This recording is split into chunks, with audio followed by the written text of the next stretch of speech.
Well, good morning, everybody, and welcome to the Aquatic Morning Show, where the Aquarius used to be able to go to be in the know to get news and all other kinds of stuff. But it's summertime and it's busy, and I work my rear end off, and then I make myself sick and sore. So then we don't go live. Totally sorry for yesterday. So that's like leading up to my apology from yesterday. Um, I am gonna say it like this, and this is how we say it in the South. I has be working like a grown ass man, and I'm not a man, so I get really sore, and so hopefully those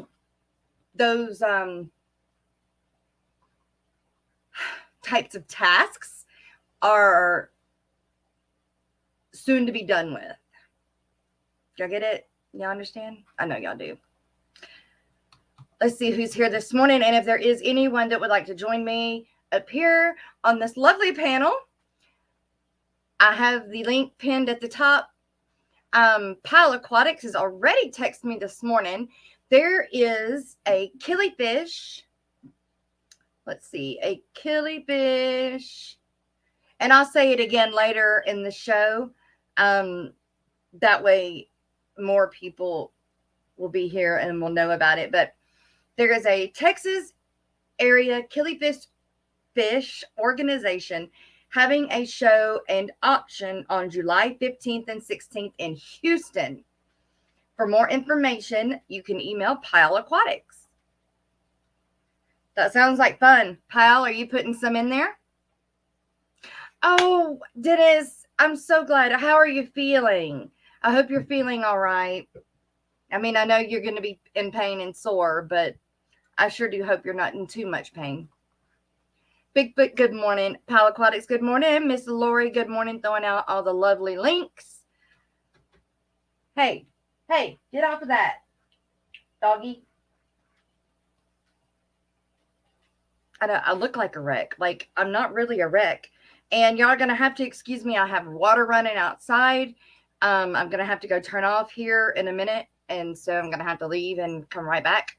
But I needed to fill up. I had to fill up the, speaking of, let me see if that has uploaded to Google yet. That way I can show you guys the pond, and my koi are actually coming out. They're getting used to me being around now. And so I got some video of that this morning when I was cleaning up some things and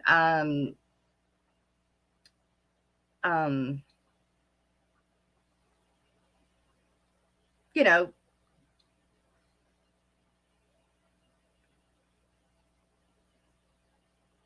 doing pond maintenance. Back up. Today, yes. Those. Do it. Back them up. Uploading 2 items. All right. Good deal.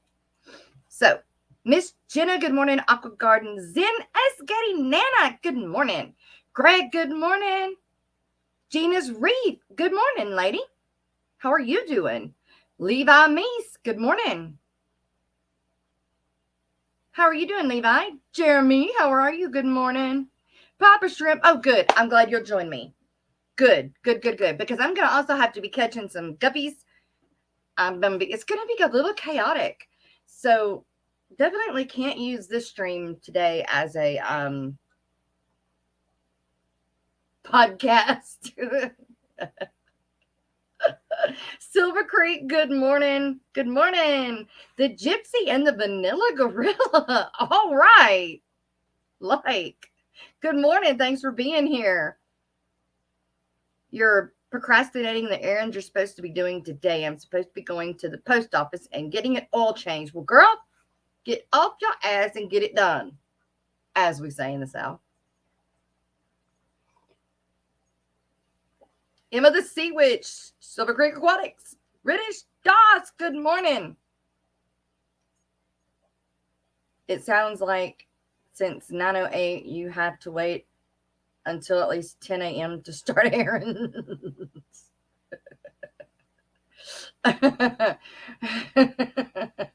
Jenna. Merritt, good morning. Fishfam.link, good morning. You got me a little tickled, Gina. Yeah, Gina. Jenna and Gina. Y'all, I'm telling you, it's like that. Y'all, can I say y'all again? Y'all, my husband can be so sweet sometimes. And this is one of those times. He got me, I guess it's an ornament, but let me see if I can get it to focus. Okay. It says, Jess and Joe, God bless the broken roads that led me straight to you. And y'all know that's a song, right? Well, that was our song, our wedding song. And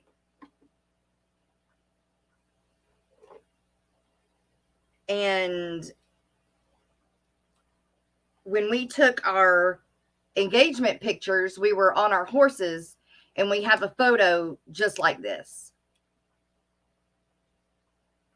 Wish I could find those photos and show y'all. Would y'all like to see those? They're like 16, 17 years old, but Mexicali, good morning. Vibes, good morning. Bruiser CB, good morning.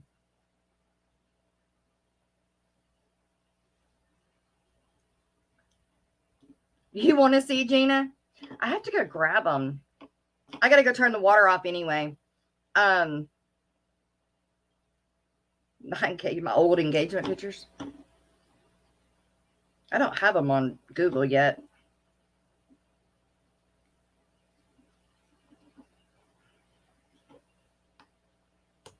Okay, good. I got it on that. There we go. And it came with a string too, but I don't want the string. It's cheap. Broken road, broken tractor. I am starting to see a pattern, Jess. Oh my God. I'm a mess. I break it.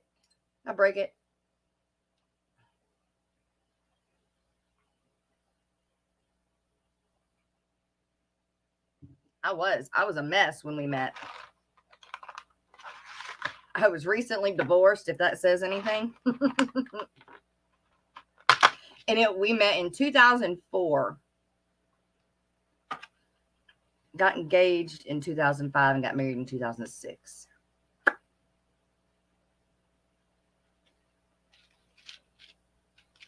Yeah. I'm old. I know I'm old. I'm getting old. I don't want to get old. Terry, good morning, Terry. What's going on?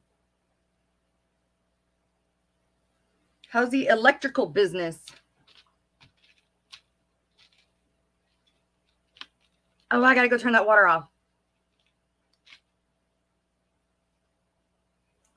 Y'all behave. I'll be right back. I have to go turn the water off.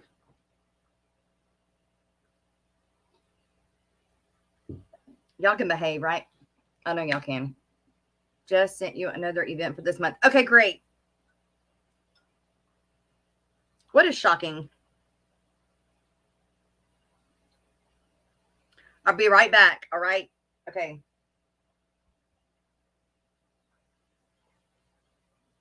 I should play something, huh? That we aren't just sitting here. I'll do that. What can I play? What y'all want to hear?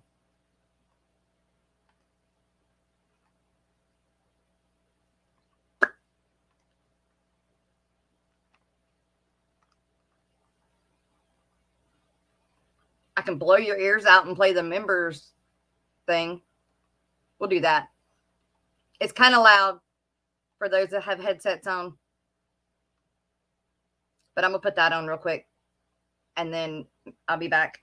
I'll turn the water off and be right back. Okay? Turn your volume down. I warned you beforehand.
Dang, that played fast.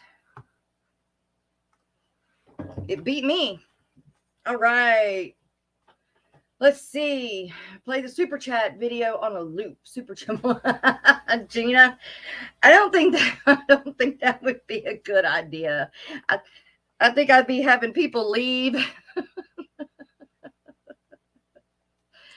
I think people would be leaving if that happened. But y'all might have to walk out with me to make sure that the horses are getting watered now. Because I hope the water hose is in the water trough. Turn the water on to go back there.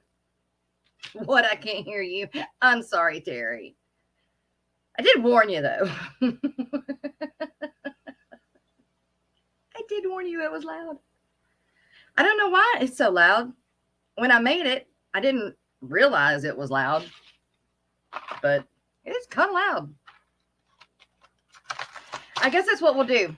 I need to go check to see if the water hose is in the water trough and not going out on the ground. So we'll get our handy dandy selfie stick and we'll just get another thing going here. Got to mute it first, though. You just saw a skirt tetra eat one of your pygmy cories? What? Vibes. Hey, good morning. Good morning, y'all. How are you? Tired. I hear you. Tired. I think that's the magic word. Uh-oh. Tired is the magic word.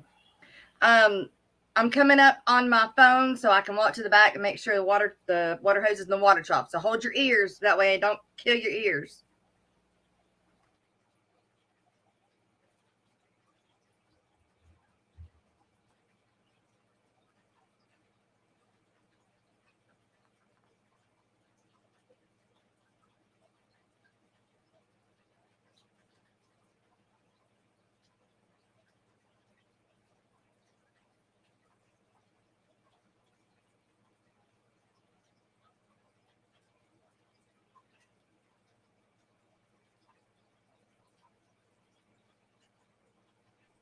Okay, can you hear me? Yeah. Awesome. All right.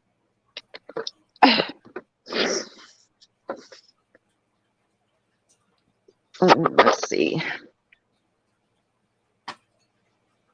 Settings, camera. Oh, well. The pond. Nice. I like it. Let's see. I'm trying to turn the camera just for a second. There we go. And she's back. There we go. Okay.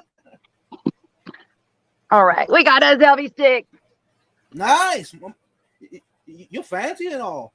I know. The color's jazz hands. Or just saying hello.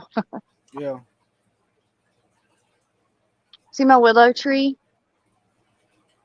Wow. I wish I had one.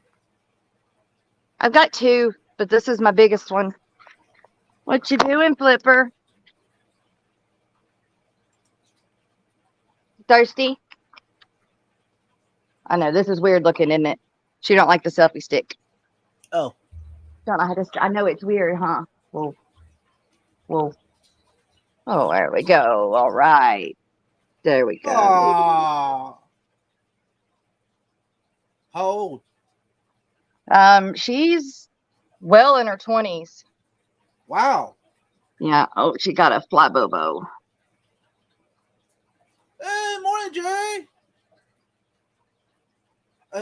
He's in backstage area right now. Okay, I don't know how to let him up. Let's see from where I'm at. You should be able to. Oh, okay, maybe. Like that? Yeah. Woo! I did it! Yay! Good morning, Jerry. There we are. Okay, I was wondering why the audio and the video weren't matching up, but I was watching the video on the YouTube side, listening to the audio on the StreamYard side. That don't work. Does that feel good? Y'all see I'm scratching her and she's Yeah. she's got a fly bobo down here. I need to fly spray her. It felt good, didn't it, Mama? It felt good, didn't it, Mama? Let's go see if the water's going. Horrible lighting. I look funny. Huh? Shut up. Did you say you looked funny because of the lighting?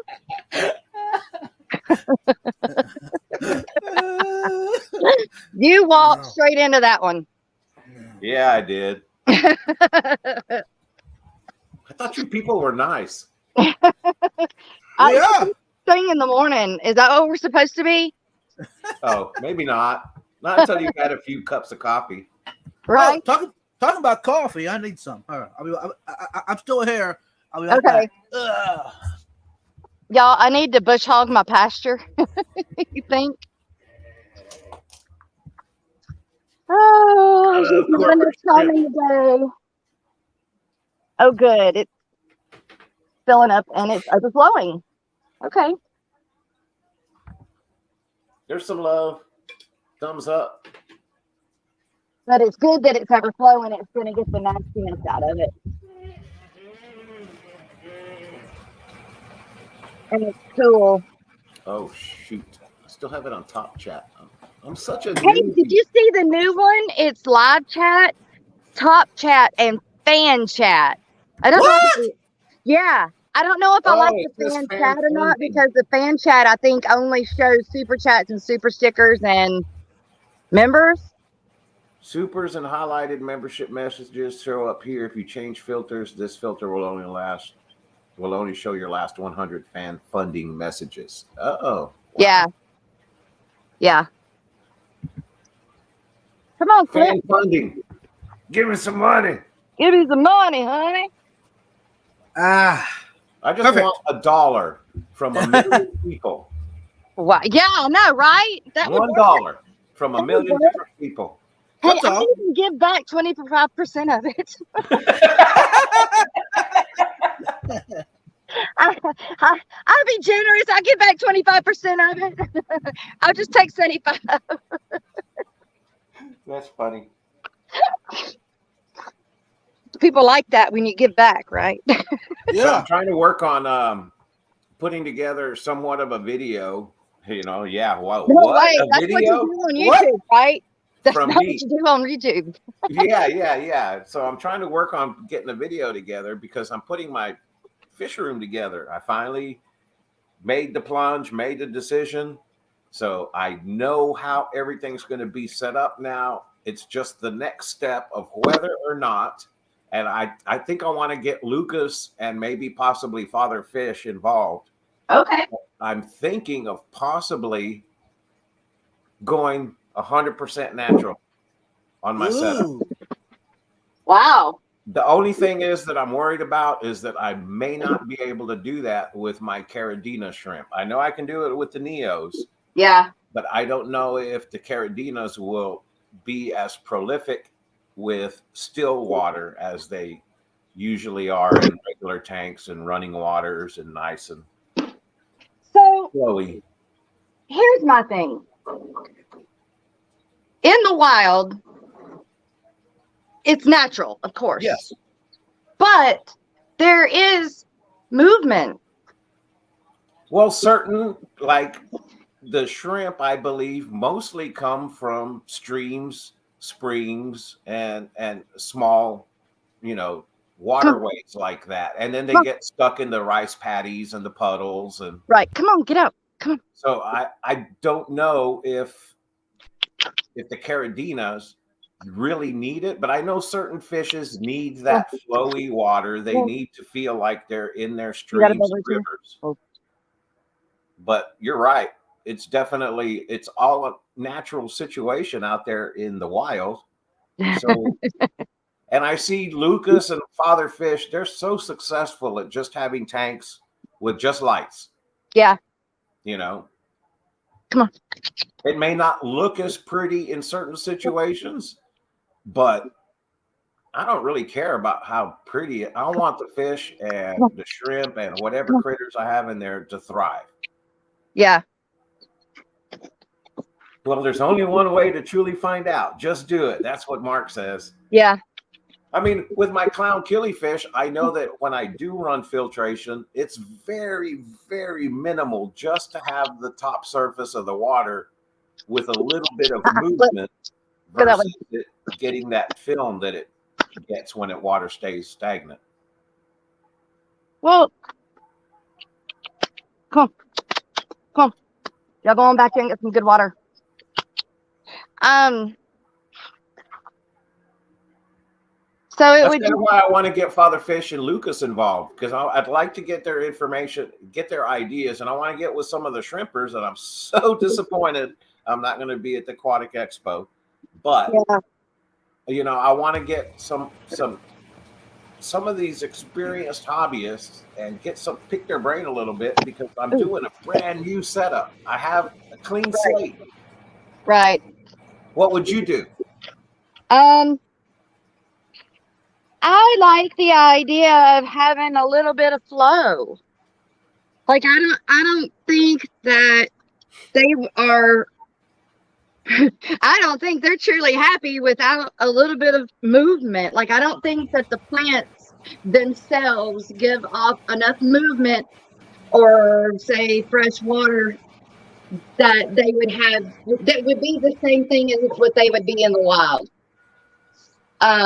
But not to say it can't happen, because it does happen. You can do it. They do it. But my take on it is that I feel that they are happier with a little bit of movement. More than general. But that's kind of what I've always been wondering, and what I'm still working on trying to resolve in my head on the way things work with the hobby. Yeah. It's because I know that a lot of it that we are accustomed to and the way we go about maintaining our aquariums is based on what we've learned in the hobby through the experts and the filtration and the canister filters and your airline pumps, and you got flow vents in there and fans and stuff like that. But I've always been that guy that's always going, well, why? And when I started watching Lucas 5-6 years ago, I really got into the way he did things, because it was very simple. Now, he still used airlines back then, and he used the little lids on top of the bubblers, so that way the bubbles wouldn't splatter everywhere. Yeah. And so I kind of like that idea. But then more and more with Father Fish and with Lucas, seeing this change over to just completely natural, it makes a lot of sense. I've done it before. I've left tanks sitting there. I have tanks sitting there right now. I turned everything off. I turned all the air off and just letting them run, and they look great. But I don't have any animals in it. Right. So I don't know if my Caridina shrimp, how they would go, if they need either one way or the other. So I'm still mixed. I'm still trying to figure it out. But like I said, I got all the aquariums in place. I bought a 100-gallon stock tank at Tractor Supply for $94. Damn. Good So price. I'm going to fill that thing full of plants and neos and guppies. Whew. AC feels much better.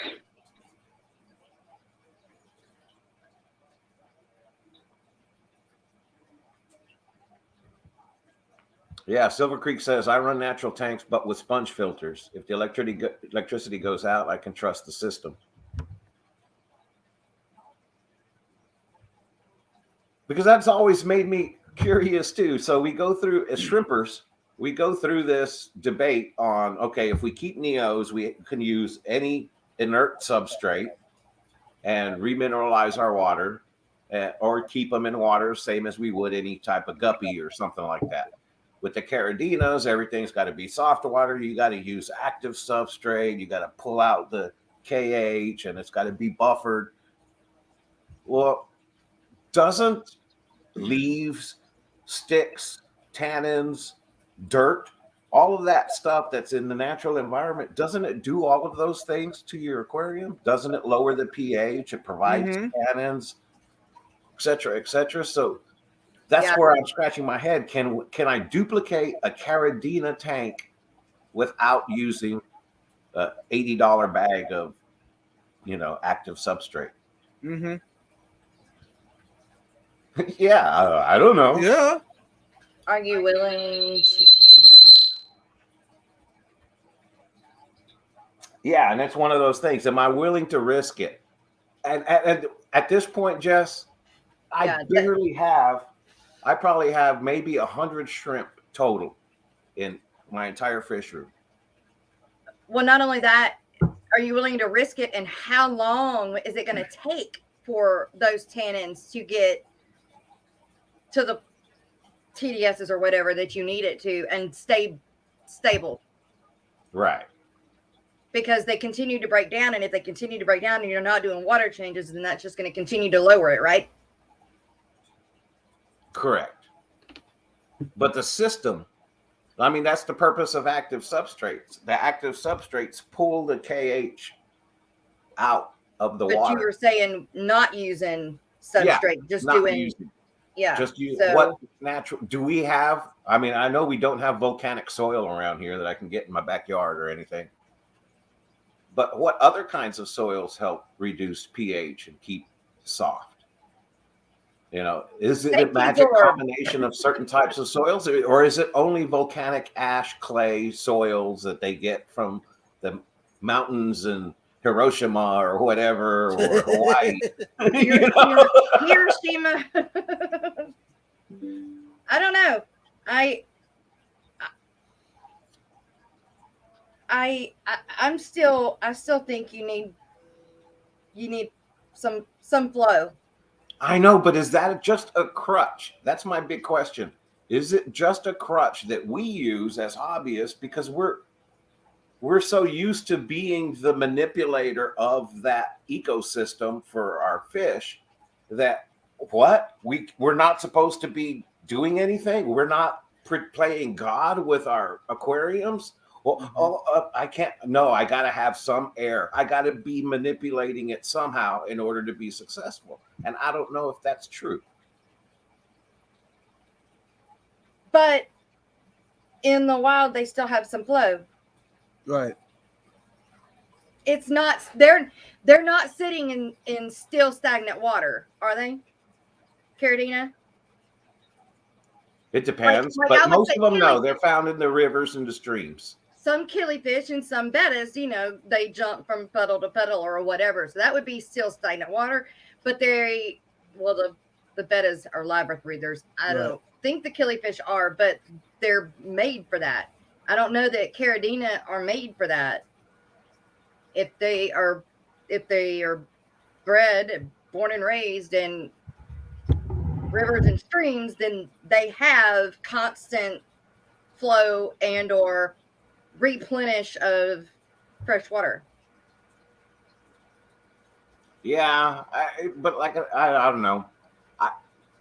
That might be part of the reason why I've been watching and following Lucas for forever. So rainwater. So Nano says, I talked to a guy that breeds coastal shrimp and sells them. He uses a ton of leaf litter and rainwater, which again, that's still fresh water. It'd be like it would be raining, but it's zero. It's nothing in it. So you would be replenishing, but with nothing in it. No material, whatever. The tannins would bring everything down, but if you don't have anything to keep it moving, then I would say it would either get too low or too high, one or the other.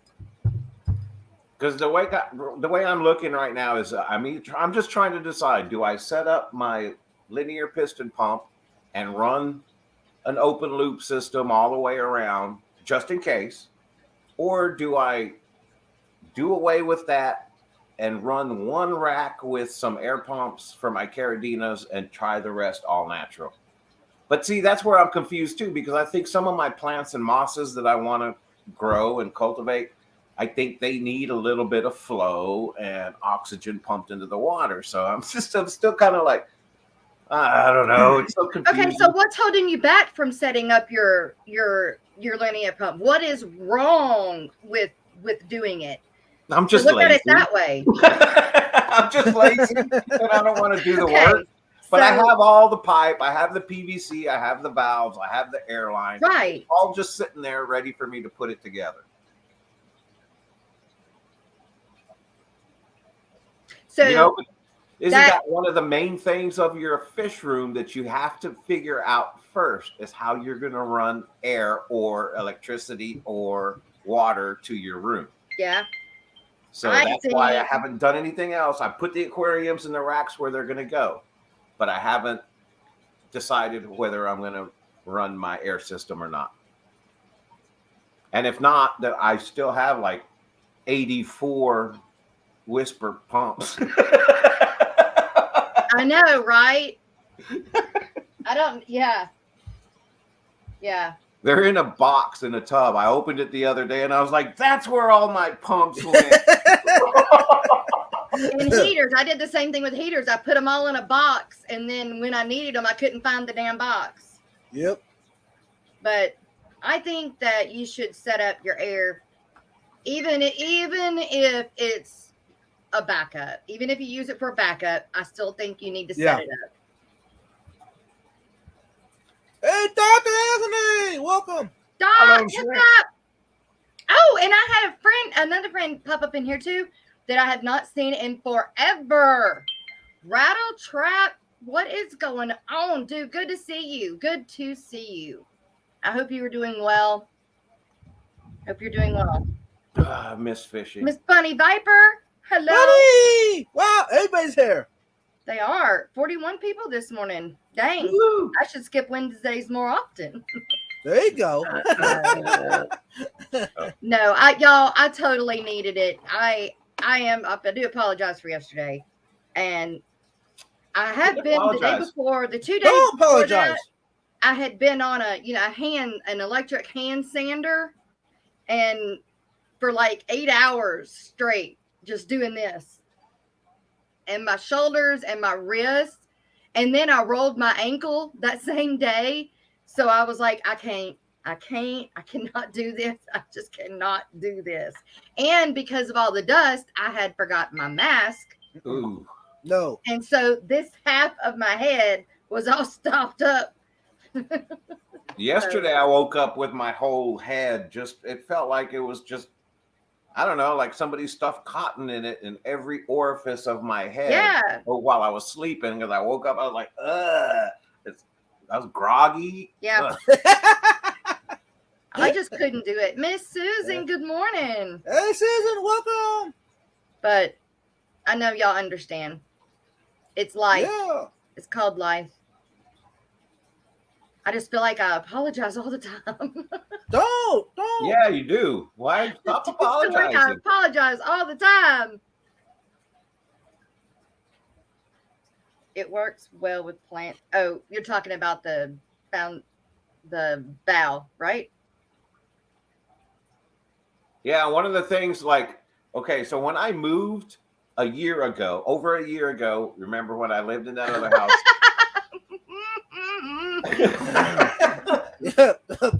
I woke up sober. That was horrible. Jess has got to hang up. She's like, I can't.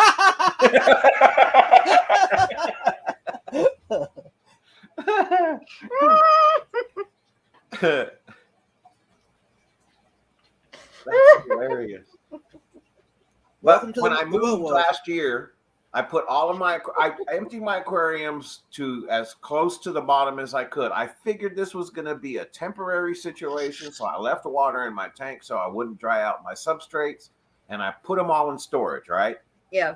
Well, a year later, when I go get them all out, they've all evaporated. They all still. I was going to say, do they not stink if the water's still sitting in them? There's But no more you said water. they dried up, so Yeah, it dried up, but they Okay. don't stink anymore. So I moved all of the aquariums Water back over, in 'em. and now I have them on the racks. I still haven't done anything to them since I tore them down. So now what I'm thinking is I'm going to take one aquarium at a time, the ones with substrate first, and I'm going to dump them into the tub. And then I'm going to clean that aquarium and then go on until I get to the ones with sand. And then I'll use the sand to top off the tub.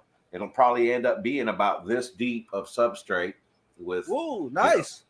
all kinds of different substrate and sand.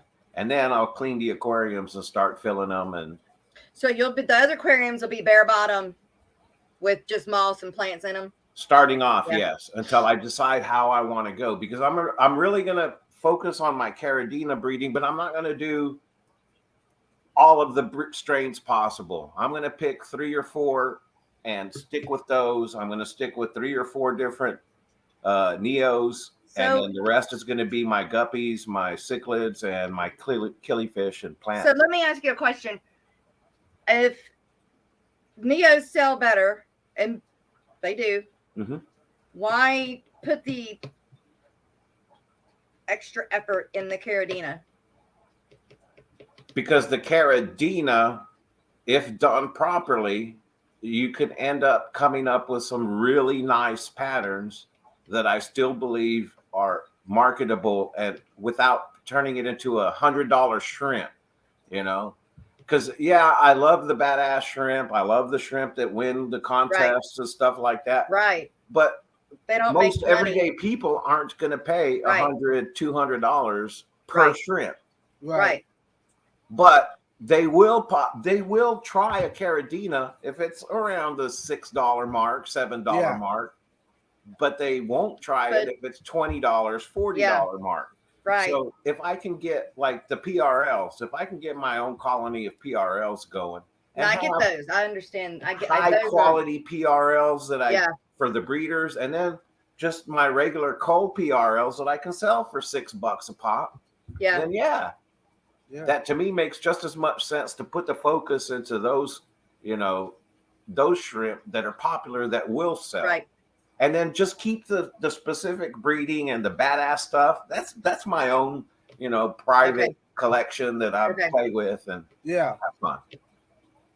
I just want to get back into plants, get back into breeding more fish, and get back into making my aquariums the way that I used to have them set up for my grandkids.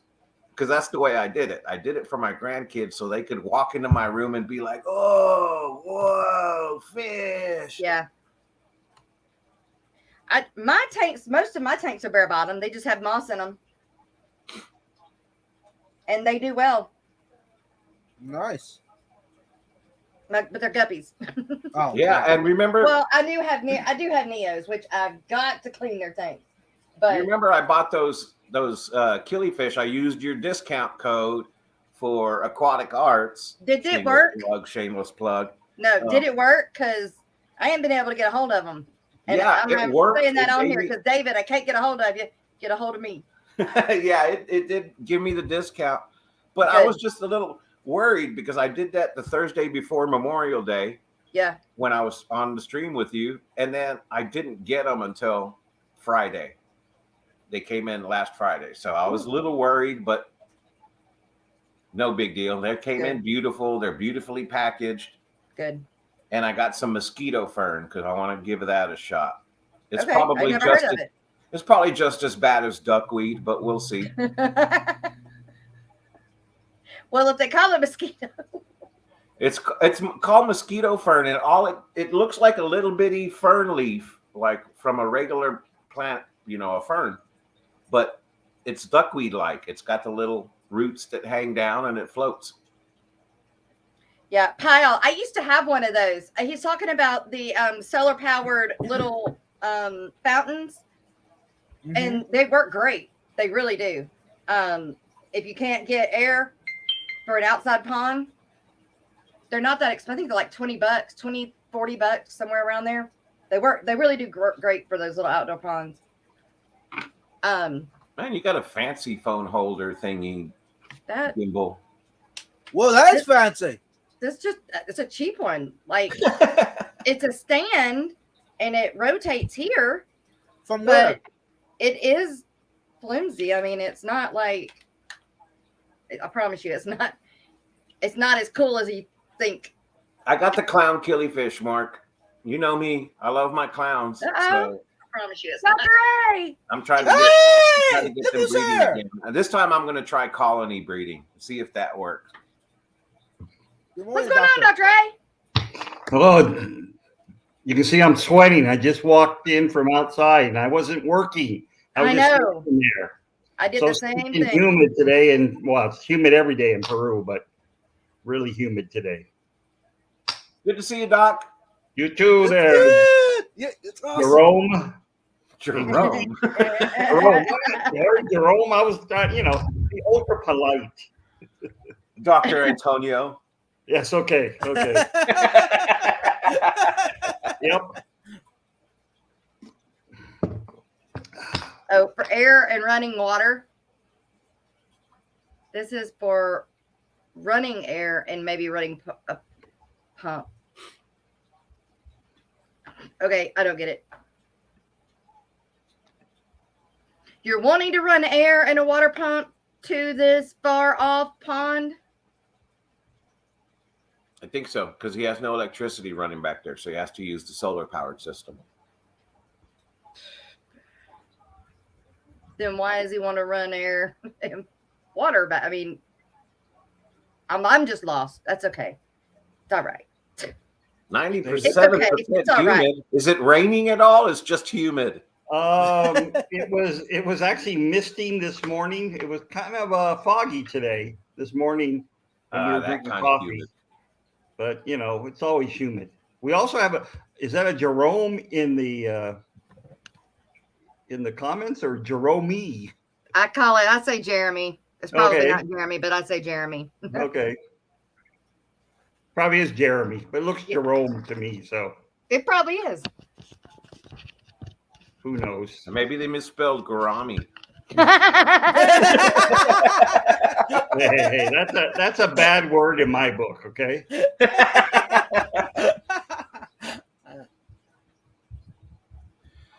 These are all under my feet.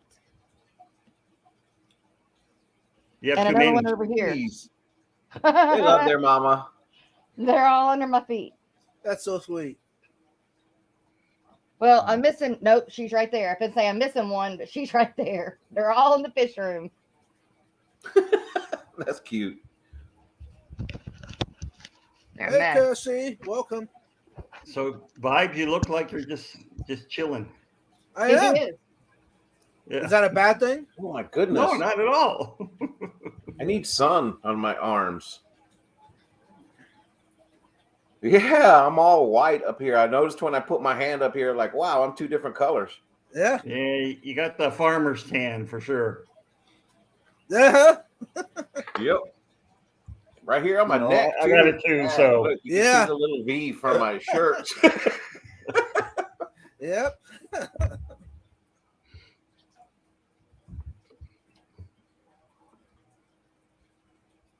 Pile Aquatic says, I want the water pump to be able to move water from the bottom tote to the top tote and have gravity move the water between multiple totes back to the lower tote. So you're kind of doing like Patrick D. Neary, that setup that he has in his backyard with, I think he has 4 Y'all got to move. totes and they're all set in a step. So this one on top is the highest one. It feeds down to the next one. It feeds down to this one, which feeds down to this one. And then it goes back through. Get a little solar panel. Costco always has them. They run Okay, pal. a couple hundred watts, and that would run any water pump you have. I want to step my 300s like that. Hey, Nice. Dot. Does Yes? Peru have any poison dart frogs? Does Peru? Yeah. Really?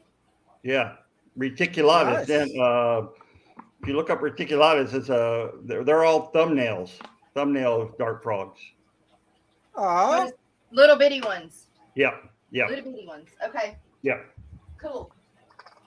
We'll have some in the aquarium. I'm gonna try to wait 8 minutes to get a refill.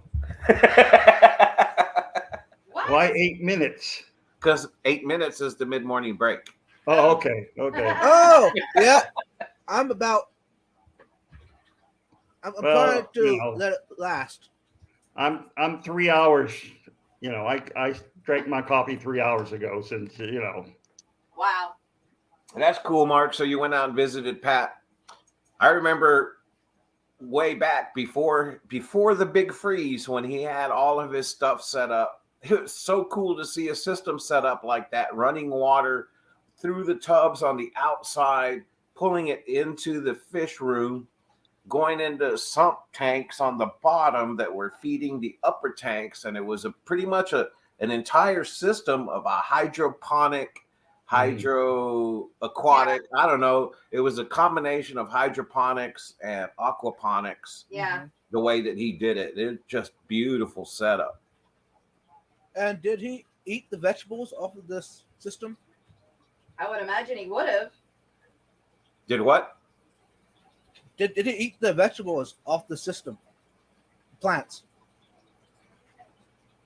I'm not sure. I just remember because I was supposed to go with Jason and do a tour at Patrick's house, but then that was when I had my surgery, so I never went out there and actually got to check it out. But it was seeing all the videos for it. It was just devastating when that winter storm came through, and he was out of power for I think 5 days. Wow. Did he not? He didn't build back? Or did he? He's still out there. I run into him all the time, but there was a point in time where he was considering moving to Florida. So he was scaling everything down. He sold everything off as much as he could. And then, I don't know, I think he didn't move to Florida.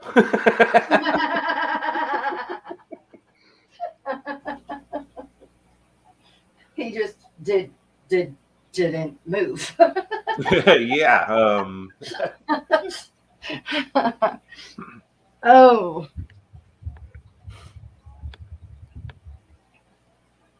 Hopefully it turns out it was. Any of you here going to the Aquatic Expo? No, I'm not gonna make it. Not me.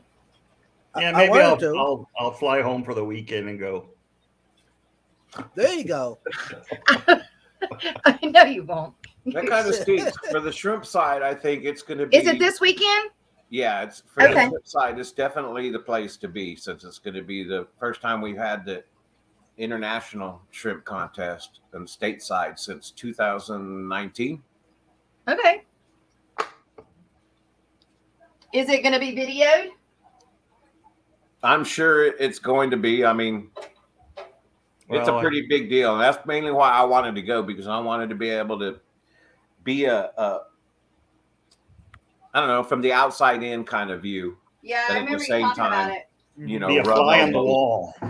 Yeah, but at the same time, I wanted to be able to rub elbows and try to absorb as much information from some of the badass breeders that are going to be there. Yeah. I'd love to pick Carbon Chan's brain. Hush, hush. You know, take some tips from him. I'd love to be there with Rob Bloomfield from Shrimp Envy. Of course, Eric. Who cares about Joe? I got to give Joe a hard time. Of course, I always try to pick Grant and Shelby's brains, but they're pretty close. Yeah, I've been saying, you with gotta their go there to info. pick their brain. Yeah. Not a bad thing either, but I don't blame them. I mean, That's how they make their money, you know. It's like breeders selling off breeder fish, you know. That's how you make your money. You're not going to sell your best fish if you're, you know, Right. You're a breeder of fish, and that's what you do for a living. If you sell your breeders, it's, you know, ones that don't produce that many viable young, and it costs you more to upkeep them than you get from selling the babies and stuff. So that's why. That's kind of why I'm having to approach this in a different way on versus what I want to do, Sure. and what makes the most sense. Well, that's why I was asking you about the having the carradinia.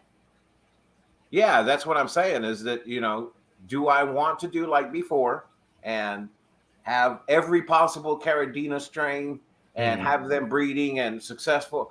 That's not going to happen.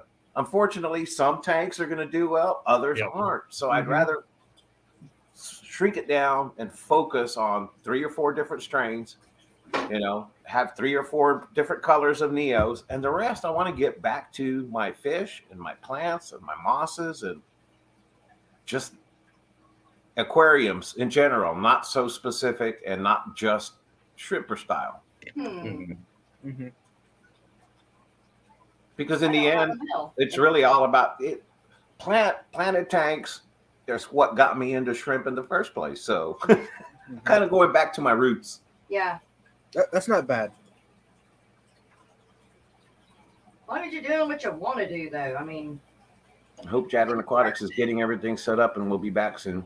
I'm sure he is. I think the last time I saw a video, they had broke ground, they had laid the concrete foundation, and they were putting up all the rafters. Who? Jason, Jadwin Aquatics. Nice. The new one? Yeah, but I haven't talked to him personally since shit. Oops. What? I've said a few cuss words this morning myself. It was since October. It was right after the Aquatic Expo in October when he said, "I ain't got no more money. Don't come to work." Horribly. I'll be right back. I'm gonna go put these guppies in their new tank. It's mid-morning break soon. Oh, now? Yeah, might 4 as well. minutes. It's 9:59. Okay, what do you want to hear? I need my coffee. Might as well. Yeah, I'm out of coffee too. I need a refill. Sounds good to me. What do you want to hear? It's the Beatles. The Beatles. There you go. I can't play the Beatles or I would. I want to hear the ching sound as money is hitting my bank account. There you Mine go. too. That's a good sound, but we don't hear that very often around here. We got a request for the Live Bear Mosh Pit. Okay, sounds I great. haven't heard that in a long time. Good deal. Doing guppies anyway, so. Perfect. The Guppy channel did a live this morning, which was really weird the way they did it. It was like, I guess it was a premiere, but it was set up like a live stream. Guppy channel? The Guppy channel. That's what it's called. The Guppy Really? channel. Really? I've never heard of that. Yep. It's not like a person. It's I don't know. It's like computerized. It's not, Oh, okay. it's not like us. It's like it's computerized. You just have to watch it. It's gorgeous. And they're a lot of great information and beautiful guppies and beautiful video, but it's just not very personable. It's not like this, but I thought they were actually going to go live this morning, but they didn't. This one? Yeah, that one. Oh. Yep.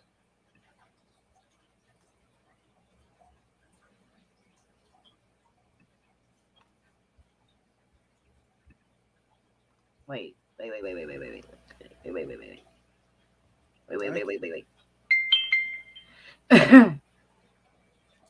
Oh, maybe. Not that one. Not that one. Is that the clean one? Got to do the clean one. Right. I've actually never heard the not clean version. Really? Yeah, I just never have. I don't. I don't really need to hear the not clean version, but I think this is the clean one. Uh-oh. Yeah, I think this is the clean one. Yeah, because the other one says, yeah, this is the clean one. Okay. All right. Here we go. You guys, mid-morning break. You know how it is. We'll be right back about 3 minutes. And, yep, enjoy.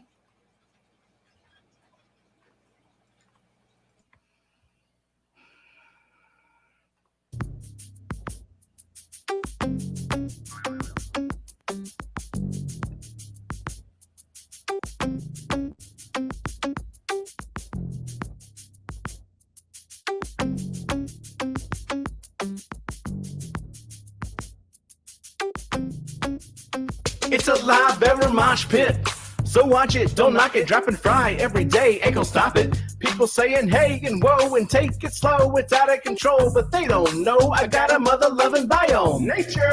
So leave it alone, they're doing fine in a happy home. Making babies with their fathers and mothers and sisters and brothers is kind of gross, but you know that's the way it goes. Now I'm in the midst of a colony blitz. It all started with the batch of fry. The mama died, but the baby survived and grew up and thrived. Then the guppies kicked the breeding into overdrive. What was accidental and incremental blew up into an exponential and totally mental experimental hit. And the fish police threw a fit. I guess they just couldn't handle my live bearer mosh pit. Best not front on me about this colony, 'cause you can't spell guppy without that one and only G.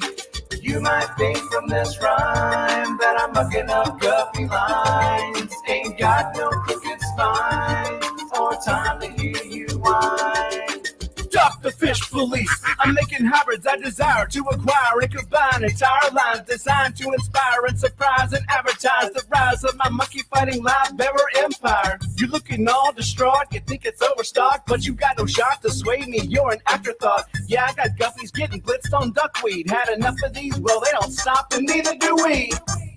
You might call it a challenge, it's a foot per gallon. Your rationale is sound, but it's a little unfounded, 'cause I'm gonna be crowned as the best flippin' mud guppy breeder around. On this earth, then my mutts, I assert, are gonna make you a convert to a chaotic tank that doesn't take much effort or the hand of an expert. Look, all I did was rap and 5 guppies just gave birth. Best not front on me about this colony, 'cause you can't spell guppy without that one and only G. You might think from this rhyme that I'm mucking up guppy lines. Ain't got no crooked spines or time to hear you whine. 'Cause you best not front on me about this colony, 'cause you can't spell guppy without that one and only G. If you wanna do like I do, fertilize the plants with fish food. Don't fret about being overrun. Just chill and have some fun. I got the new genetics for the color theoretics. A different aesthetic. It's cosmetic and frenetic. If you don't get it, I do. I got a vision. It's eidetic. In your derision, well, it's really quite pathetic. Uh-oh. Now you see a bunch of platties. They're looking fatty. You think it's fatty. And the plants are overgrown. Getting kind of ratty. It's all right, little laddie. Just look me in the eye and tell me who's your daddy. Best not front on me about this colony, 'cause you can't spell guppy without that one and only G. You might think from this rhyme that I'm mucking up guppy lines. Ain't got no crooked spines or time to hear you whine. 'Cause you best not front on me about this colony, 'cause you can't spell guppy without that one and only G. If you wanna do like I do, fertilize the plant with fish food. Don't fret about being overrun. Just chill and have some fun. Yeah. You think I give a fudge about some algae? What, you afraid of shiznit getting too natural up in this biznatch? Good sir, dispose of your TDS meter, for it measures organic and inorganic solids, and it's more beneficial to learn the chemistry of your water. Thank you very much. If you want to do like I do, fertilizing plants with fish food. Don't fret about being overrun. Just chill and have some fun.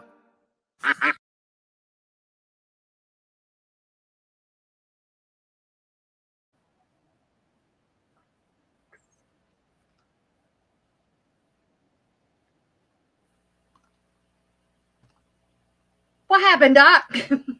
Nothing. I was there. It was you. I don't know what I did. Don't ask me. I'm just here minding my own business. And then you just dropped out. I don't know. I thought who knows? Right. Who knows? Starlink, could be the Starlink. So I thought I seen or we talked about or something at one point that using the the Easter mesh, that comes in like Easter baskets. Yep. I think it's called maybe tulle. Maybe it's called tulle. No, tulle is something different. Oh, well, it's like it. Core. So putting it in like a guppy tank to help kind of like replace moss, I guess. Or to help it, just to try to help keep so that the babies can get away from the moss. Yeah. It don't work. Don't waste your money. Really? Why doesn't it work? Didn't work. Why? I don't know. It didn't work. Like, I can say it like this. I can't say it didn't work. It just didn't do any better than what I had going on to begin with. Oh, okay. I'll say it that way. Because I had moss in there. And I thought by maybe just putting more of the stuff in there would help, but it didn't. I just wasted my money. It didn't help it. Just use guppy grass. Just use, Yeah, I can't grow guppy grass here. Gruppy gas? Yes. You can grow gruppy gas, but you can't grow guppy grass. Yeah. Grumpy grass. I can't grow guppy grass. I don't know why. Like I can't even grow what's the other one that's starts with an H? Hygrophila? Hornwort. Hornwort, yeah. I can't grow hornwort either, and I would love to. I love it. I love it, but I can't grow it. I can't stand it. But it's only because I got, traumatized at Jadrin's Aquatics having hornwort. He ordered so much of that hornwort. Miss Susan! Hey, good morning, Susan. Hi. Good morning. And they'll let anybody in this live stream, won't they? Just anybody. Hi, Dr. Awesome. Hi, Susan. Hi, everybody. Love y'all. Hi. How have you been? Oh, busy. Yep. That's summer for you. Yep. As you see, my fish room has grown again from 6 tanks to 14. Of course. And I have over 22 different species of fish and aquatic life in my fish rooms now, and instead of just guppies and cory cats. I love guppies though. And I like the experience of trying different species that I used to be afraid, to have it in my water. But the only sad thing has happened. The last order of the yo-yo loaches that I got in have passed away. They might have come in with something, so they didn't make it past a week. So wow. I'll try again. Are you getting a refund or getting more? No. Okay. It might have been user problem. Okay. I tried to put them in a nice acidic lifestyle, but my water still doesn't reach 7.0 anymore. Really? Yep. Was it high or low? It's low. It's in the 6.4 range again. And not sure if it's my water company or old pipes in the house, sometimes. Is that from your tap? Yeah. And do you have like old pipes, like an old city, like old pipes like that? Yeah, I have those old clay pipes and some copper. Okay. And some PVC, depends on where it's at. But all in the house here, it's a block house. Yeah. So most of it's copper and clay. They put so much in there to try to keep them suckers clean. I've seen a documentary on it. Yeah, I get a report from our water company every 6 months, and they break it down for you. I don't know. Even breaking it down, I think they fudge them things. Of course. Because out of the tap, I'm like, ooh, the chlorine is killing me. Yeah, I hate it when you can smell the chlorine out of the tap. Yep, right out of the tap. And then I have a crack here in the corner of my mouth that keeps. I do too. Really? I do too. Right there. Woke up with it. and it's very painful. It I is. just keep Carmex on it. It's like a paper cut right there in Yeah. your corner of your Well, lip. I fell down and cracked my butt. Well, most of us have one before we Oh, fall. so you all have that same accident. Sorry, I couldn't resist that one. Very few of us have a tail, so Okay. what do you do? We're in trouble here today. Thank you, Dr. Anthony. No problem. See, you learn valuable aquarium information here. Yeah, on the you're Aquatic Morning you're Show. gonna get me blushing like Jerry there. Yeah.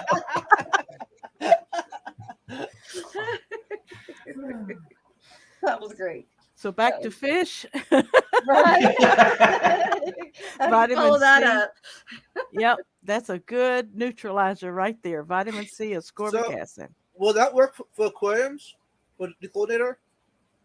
Dr. Anthony? Is it in powder form? Yeah. It can, but vitamin C can cause other problems. It can actually do some water changes that cause a major algal bloom in your tanks. Okay. If you have lots of light. I found that out by putting it in my swimming pool. Ooh. Yeah. No, the reason I asked because the aquaponic community recommended it to me. Oh, okay. Wait, that says fish and Shrimp incubator. it looks like a Tumbler. That's a Tumbler. tumbler. it is a Well, tumbler. They're all I have they're that same they're thing. called in the industry. They're called McDonald jars. They're kind of concave at the bottom, but that's actually what they're called, McDonald jars. Look, I have the same one. About When In I your was junk going pile, through it all the appears. stuff that's been in storage for months and months and months and months, yeah, I started finding all of these. I have spent way too much money, y'all. Way too much money on shit stuff that I haven't used. Like I used it as an air filter for the longest. And then, of course, I have Now I Dr. don't use Tim's it at all. Aquatics Active Pearls for a nano tumbler that I've never used. It's still in the box, as you see. I bought this 5 years ago. Hey, do a giveaway for it. There you go. They can get ready. There you go. Give away. Yeah. I An have all auction. kinds of stuff like this. I found that I have a miniature overflow box, Oh, nano aquariums. Uh-huh. I got this from SC Aquatics back in 2019. wow. I have an Aquaneat It uh, never sponge been open. box, filter box. And then I have these things. I don't think anybody's ever seen these. I got so much stuff. This is a box Hold on, I'm tank. gonna make that big. This is Yeah, a I box didn't see tank what- aquarium filter. It's got the what do you call it? The fluidizer channels on either side, like a double sponge filter, but it's a double fluidizer, I think. Or Interesting. I have never or seen those that. Yeah, that would be. floating, bio ball types. I don't know what they're called. Yeah, it's got that bio ball stuff in it. Yeah. The K1. Yeah. It's got the filters on either side, the sponges on either side, and then the bio balls or whatever in the middle. But you could That's take the kinda cool. sponges out and put other media in there. Yes, you can. Nice. How- Big is it Never even compared to your seen hand? that. How big is it? Compared to my hand, Yeah. Okay, that's You not. You know what too they say big. about men with big hands? they Yeah, they wear big gloves. Yeah. fell down too.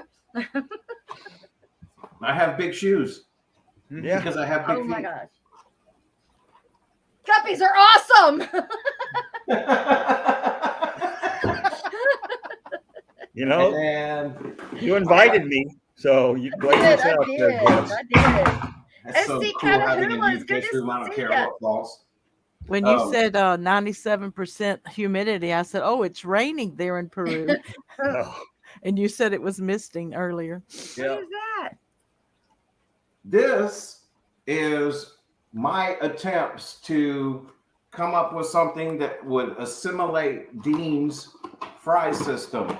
I found these boxes about 4 years ago, and what they are is they're perfectly fit to do what Dean does with his breeding. These boxes fit on top. okay, yeah. They have the little sponge filter already holes in here. The lid that you power with air through this channel, and it feeds the air up and the water up into the top of the lid, and it stays on top of the aquarium. What Filters. size aquarium?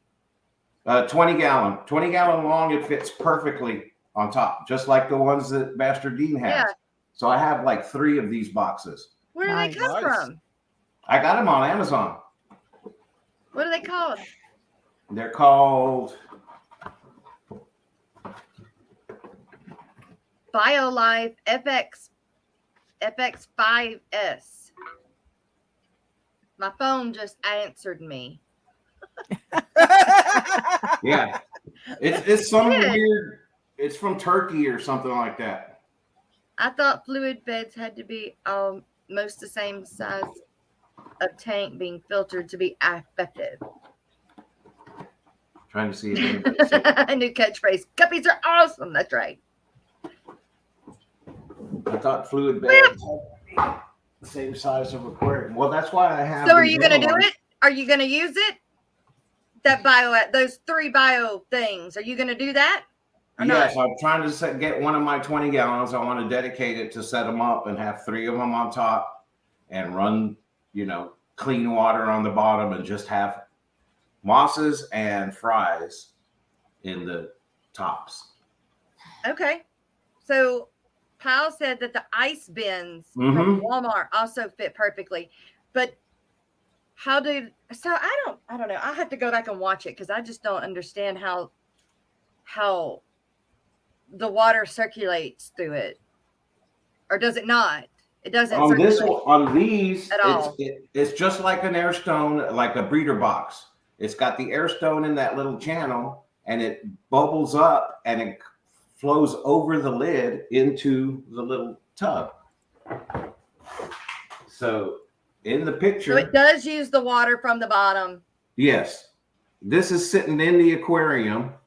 Okay. The top is sitting out of the aquarium, Okay. and the airline on the top, right? Oh, I see it. Okay. Yeah.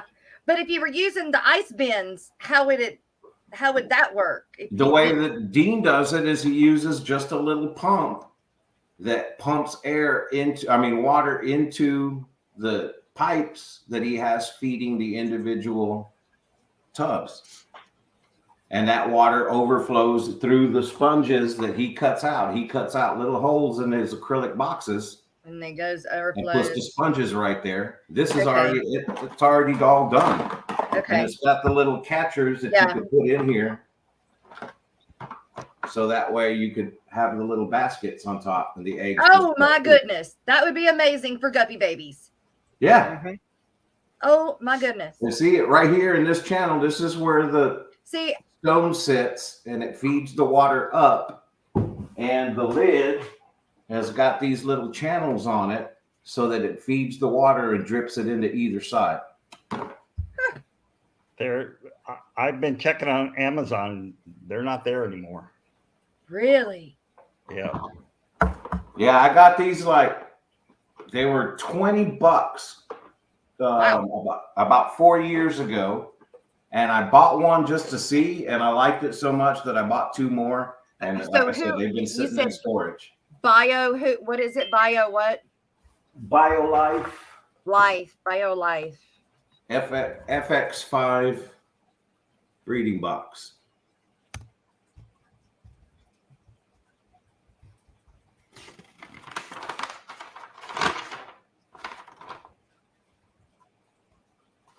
Pets Global.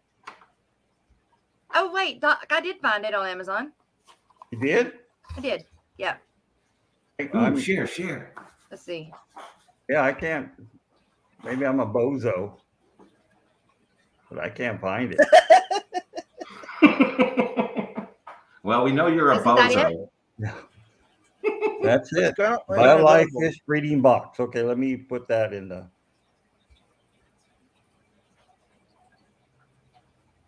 Dude, that's cool. Isn't it? Maybe, because see, I've been pulling mama guppies out. Well, it does say currently unavailable. Let's Oh. see if it's anywhere else. When I got them, I was like, I think I'm the only person in the country that's found these. I've never seen them.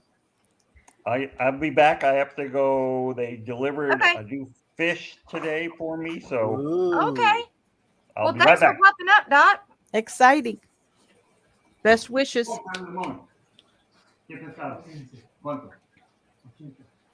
I have a question. I need some help. I have over 50 Corridora fry that are getting pretty big, but I wanted to know, how do you all clean the bottom of the glass of the aquarium? I have no substrate in there without sucking up babies. A little Yeah. air tube. A Air little air tube? tube. Or I take my one of my shrimp things like this, and it fits right over the end of of my Python vacuum. Okay. Yeah, So, I mean, it literally fits perfectly right over the end of my Python. And you were talking And- about tulle earlier, and I've actually Yeah. put tulle over my Yeah, vacuum tube before. that's the same thing. I mean, just about the same thing as that. And I have a turkey baster too. I could do But- the same thing too. This is a little bit easier to hold on beside the vacuum. Mm-hmm. All right, I appreciate it, Turn it. because I I've been always having- wonder how Master Dean keeps his bottomless tank so clean. Right? he has to tediously be there to suck the debris up all the time, don't you Right. think? I would imagine. I mean, and he's also got help now. I know, but Okay. just seeing the videos from even years ago, and I'd watch and I was like, how does he? And I'd said, okay, I could do that. And I'd fill up an aquarium with water and I'd put some fish in it. And then a week later, it's like green. And I'm like, how did that happen? How does he keep it so clean? And I know it's not just, it can't be constant water changes. There's got to be some stability, right? Unless we just see him after he's done a cleaning. Right. Mine, Yeah, Or maybe right. he only shows videos after he's done a massive cleaning. Yeah. mine are not. I mean, if we're smart, that's what we do, right? Yeah, Right. because mine are not clean on bottom. Keywords. If we're smart. Ooh. How many years have we Whoops. been doing this and we still do the same thing? I know. I'm like, duh. I'm like, I'm look like, at my I feel dirty like such a tanks, newbie. everybody. Yeah, look at my dirty tanks, but I've got breeding going on. I have no show tanks. Mhm. The only show Right. tank I have is in Rod's room upstairs. His is the absolute prettiest 40-gallon breeder I've ever seen. He's got air stones in each corner, a big sponge filter in the middle. They're pumping out the hugest multiple size air bubbles. The only thing that I have in there is a half-eaten guppy, because the polar blue decided, oh, I have a snack tonight. But he is the happiest guppy in the whole tank because he survived. There you go. And his But this tail's growing place, back. Yeah, go ahead. petsglobal.com has them. Awesome. Now, Delivery time 3 to 4 days. a fair warning Doesn't say how much. is that, and here's one that I don't think I've used yet. I think it's still, no. I'm trying to find the sponges. The problem that I found with these is that the sponges that go on the either end of the box in the little cases, it's too coarse of a sponge. Okay. So I had my baby German Ram fry in these, and they were doing great until they got to where they were swimming, and they got up to the height of the sponge, and they were able to get inside the sponge because it was so coarse. So dang. I would change it and use the type of sponge like they use on the fine sponge filters, or that they use on matte filters. That kind of sponge, I think, would be better in this application. Of course, you'd have to run the water slower so it doesn't overflow over the sides. You could fold up some filter floss instead of the sponge. Yeah, that's true. And then also what I've been doing a lot is I go and buy these. Crayfish Empire, good morning. I go and buy these boxes, and this one's empty. Yeah. I buy these boxes of the fluval stuff that's already cut to size. Yeah. And they have the different ones. Like this one's a pretty loose filter floss style. Then they have the white sponge style. They have the black sponge style. Right. They have different styles of different filter media that already comes in 3s or 6 or whatever, and you can just cut it and put it. I just go buy the bags. I buy bags at a time of filter floss from like a craft store or Walmart. I'll even buy those big pads that they have at Petco, you know, the aquarium, whatever it is. I've got a round roll of it right now. Whatever their main brand is, and I'll grab one of those pads for $2 and cut it up into pieces. Yeah. I use it for my breeder boxes for shrimp, because shrimp will get up to the top and go out of the little vents that you have there. So I put a little piece of filter floss that I cut out to keep them in. Yeah, that's another thing in my cherry shrimp tank. It's covered at the bottom with this red mold from either them flaking off the new babies, or I don't know what the debris is from, but I haven't fed them anything red, so I assume it's some kind of slough off from the new babies. Oh, wow. Yeah. And they molt a lot. When they're young, they molt. And so I'm afraid to suck that up. I might get baby shrimp. So I'm just doing the water changes from the water column without disturbing the substrate right now. Yeah. And you really don't want to disturb the substrate, because it'll naturally, settle. It'll naturally settle. One of the things that I know that Dee Dee uses a lot of the tips that I gave her was to use, you could use a sponge filter, or a small sponge filter, or use an air stone. I like the Zis air stones that Corey has because you can adjust it, but I use that as what I put inside my aquarium because it's got a weight on it, and it'll hold my air tube, and I can pull water out without pulling out any fry or any shrimp. Okay. We got a $3 super sticker from Whip. Thanks. Hey, I'm Whip, and I love watching the Aquatic Morning Show. Now, let's get tanked! Tanked. That's cute.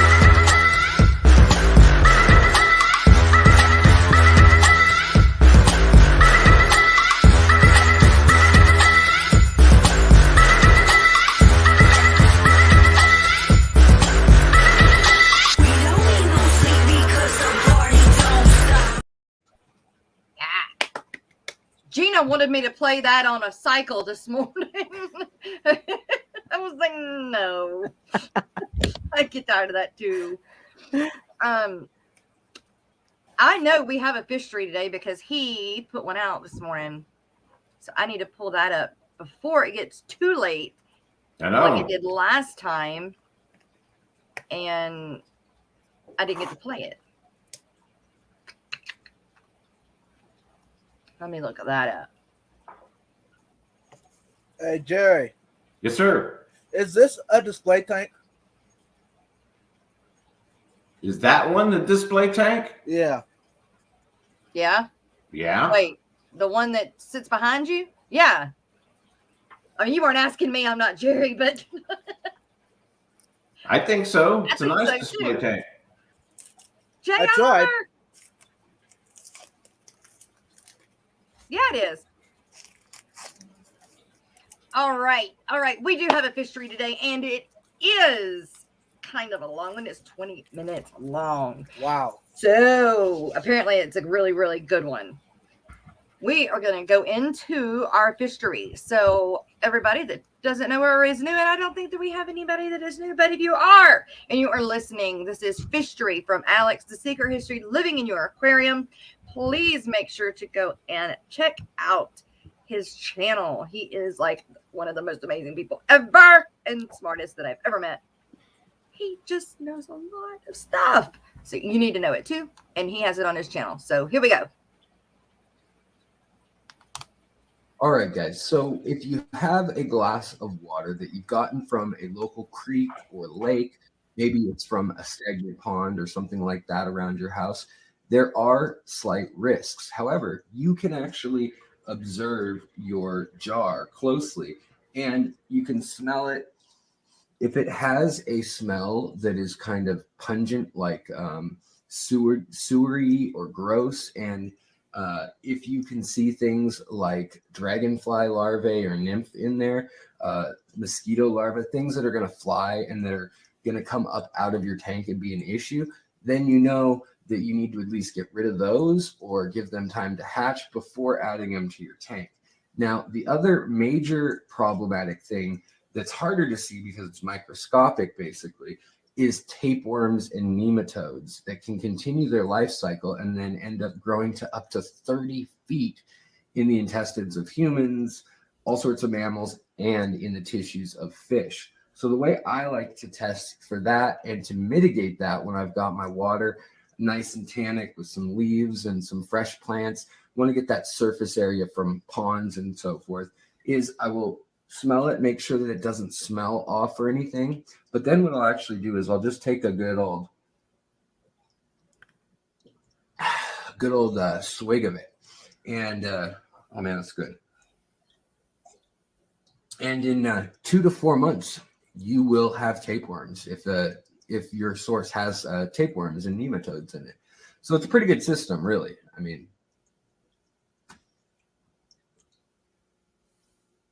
all right, guys, what's going on? It's Alexander Williamson here. So I want to talk about the idea of taking a jar full of water and going to your local lake or creek and literally just pouring that into your aquarium.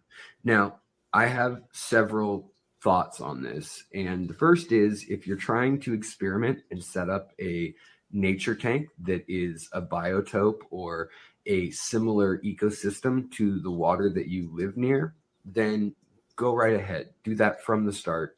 Sure, have some fun, explore, see what happens.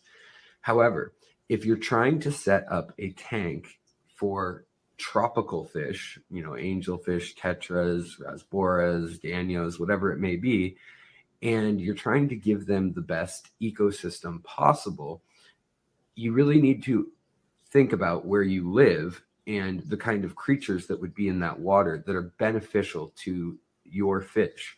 So there's things like Daphnia, seed shrimp, scuds, or amphipods. I have a whole hour-long video on them, raising them, collecting them, things like that, if you're interested. But you really need to weigh whether it's worth going out and finding those things and trying to colony breed them and keep them as a live culture food that you can just add to your aquarium, or if you want them to literally be part of the food web of your aquarium.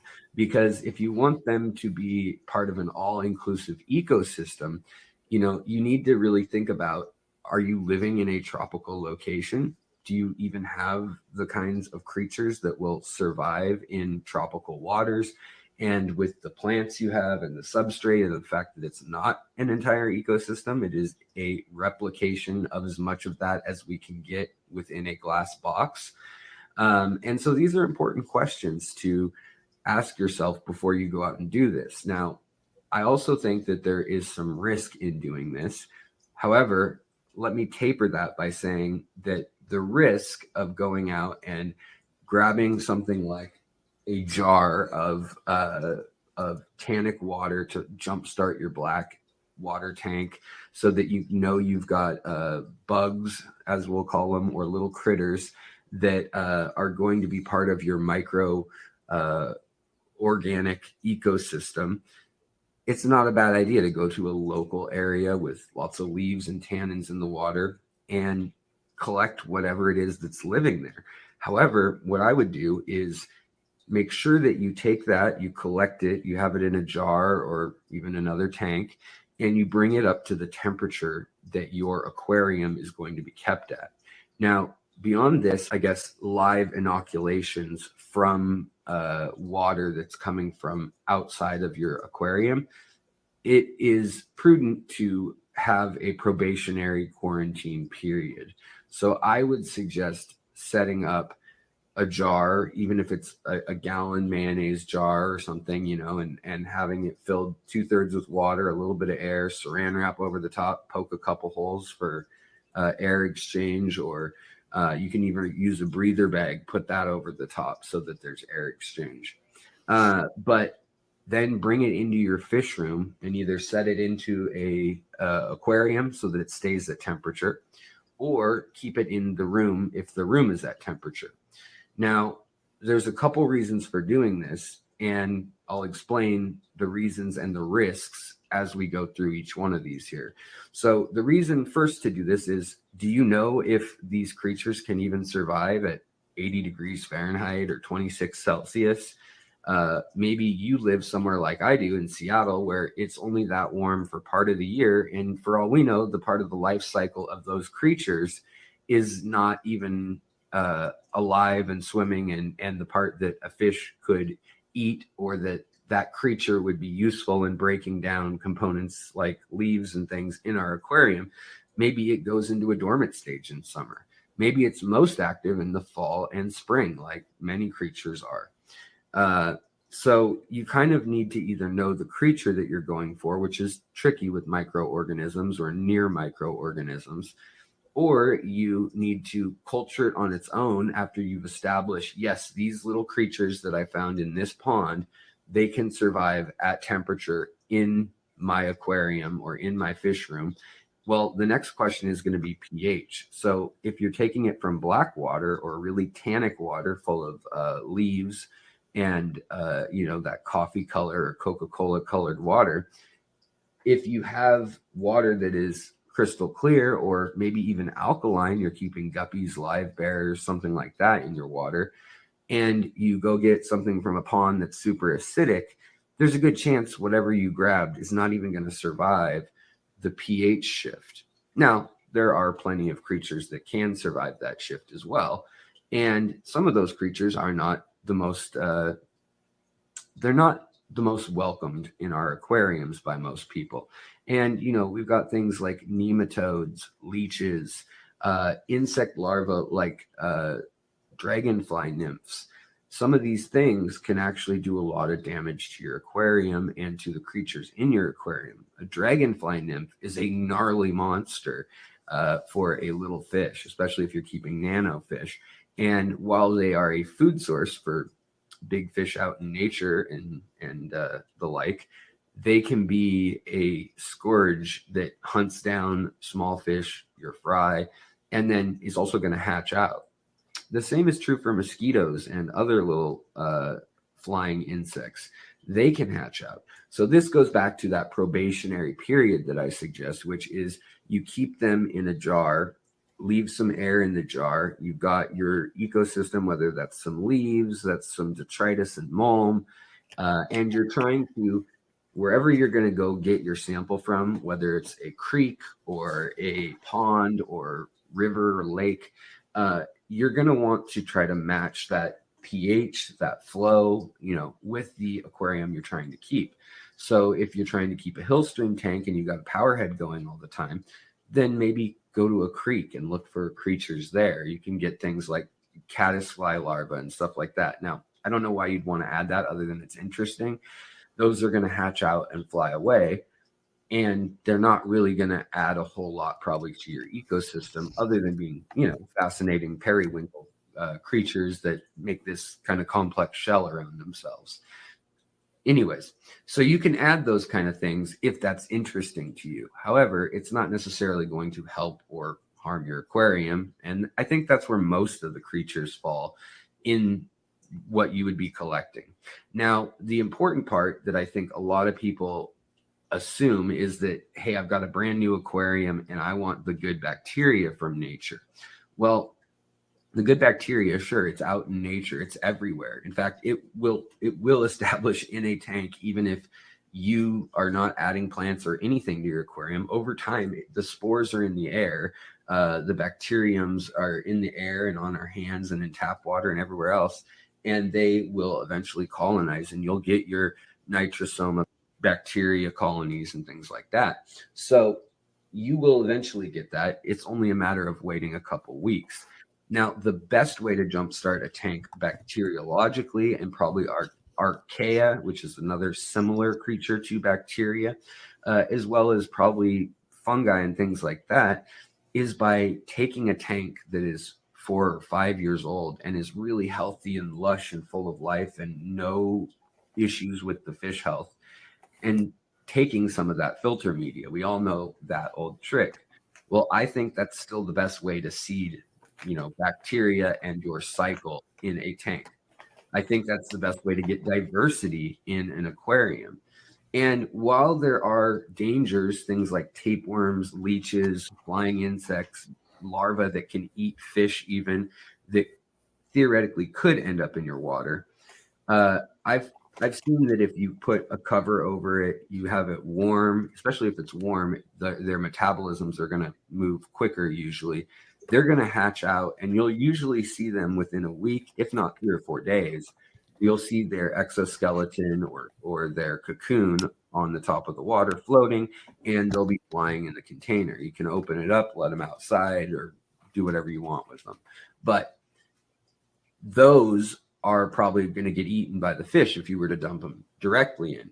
However, some of those do carry other parasites within them that complete their life cycle within fish. So another thing to consider is, are you grabbing your source of water that you want to add all these microbes and bacteria and things to your aquarium? Are you adding it from a source that already has fish in it? Because those fish locally, they may be full of tapeworms. For instance, salmon around here have something like 90% of them have worms within their flesh. Now, as long as you cook it, it's fine, and humans just go about their business, and there's just these little stringy things in the meat every once in a while, and everyone around here knows that who eats salmon. However, some of those things can do a lot of damage in a fish and really malnourish a fish, especially if it's a little tiny fish. So those creatures like tapeworms and nematodes that complete their life cycle sometimes by living in a little host creature or by free swimming and then being some sort of little seed or cyst or larva, those there is a real possibility of bringing into your aquarium, and maybe you don't want those in your aquarium. And while over the years of doing this, I have not seen major issues with that. In fact, I would 10 times rather use a random glass of lake water than I would go to the pet store and scoop up a glass of water out of any given tank and pour it in there. Now, the reason for that too is fish density. So if you have a dense population of fish, like at a pet store in their systems, there's way more opportunities for vectors for parasites, the fish. And so things like the mulm at a fish store or in a bag of fish that have been shipped in water that came from a fish store, that water is so much more crucial to not add to your tank. Do not put that in your tank for risk of putting some sort of parasite or pathogen in your tank. Now, some people are also concerned with things like Giardia and other bacteria that could be harmful to human health. So they say, I don't want to go, get beaver fever, as they call it, or dysentery, Oregon Trail style, and end up sick because of something I put in my aquarium because I went to a stagnant body of water and brought that home, or brain-eating amoebas. I mean, so there's these far-fetched things that, well, dysentery is not, but brain-eating amoebas are. And they're very unlikely, but there is that possibility. Now, I have an entire video, a live stream that was like an hour and a half long. I'll link it in the description or pin it in the comments about all the ways you can get sick from an aquarium. And those are possibilities. If you're straight up drinking your aquarium water, you don't wash your hands and you're touching your mouth and things. So there are some precautions you should take with any aquarium. This is not talking about anything that's been inoculated from the wild. These things can just happen in our domestic home aquariums. So there is a risk that's always there. Every time you add a new fish or a plant, you're also introducing all sorts of bacteria and life forms. So I wouldn't count on wild bacteria and things so much from your sample. What I would lean on these samples for is those little creatures that your baby fish are going to eat, that are going to break down your leaves. Like I said, things like scuds, amphipods, things like little snails, for instance. Things like little seed shrimp, ostracods as they're known, Daphnia and Cyclops. And unfortunately, tapeworms can live in Cyclops and in small crustaceans. They can live in Daphnia too, certain ones. And those little seeds or rather eggs of things like a tapeworm, some of them can go from mammals or humans to fish to other things all over the place. And some of them can get 30 feet long in a human body. Now, this is unlikely from your fish tank, but my point is they can live inside a little Cyclops or Daphnia, and then a fish eats them. They go into the tissue of the fish. Then a bigger fish eats them. Then they're going to lay eggs because they're going to grow up in the fish's body to the reproductive stage. And then that gets into your whole substrate and ecosystem, and everybody's got worms. Sounds like a book, doesn't it? Everybody's got worms. But the point being, that's not always the best. So if you're worried about that aspect of it, what I would recommend is that you use praziquantel. Now that will get rid of most nematodes and worms, good ones included. There are plenty of good ones and detritus worms and things too, and you're going to wipe them out.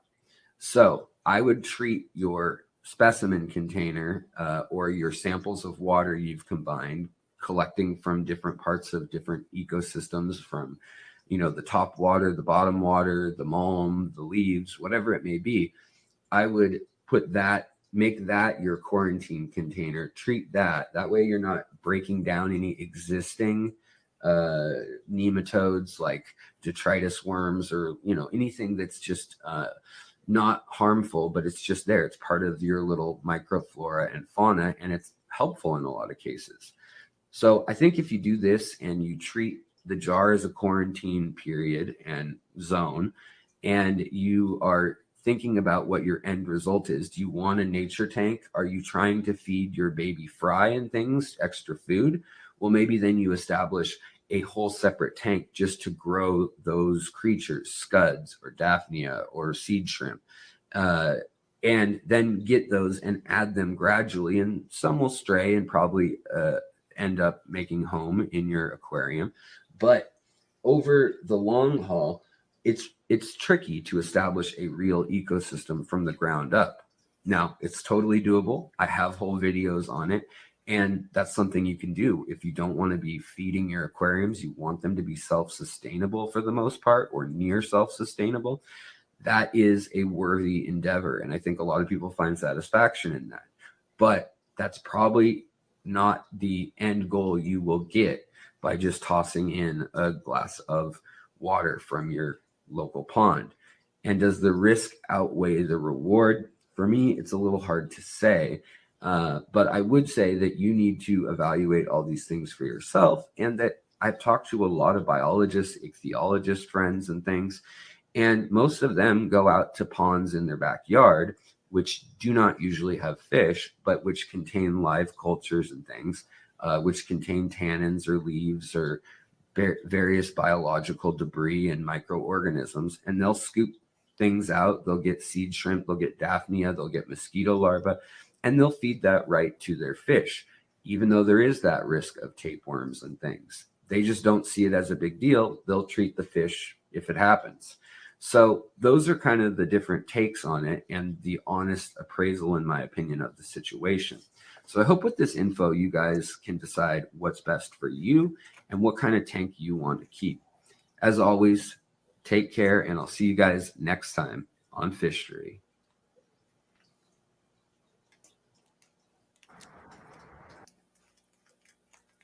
He's so sick. All right.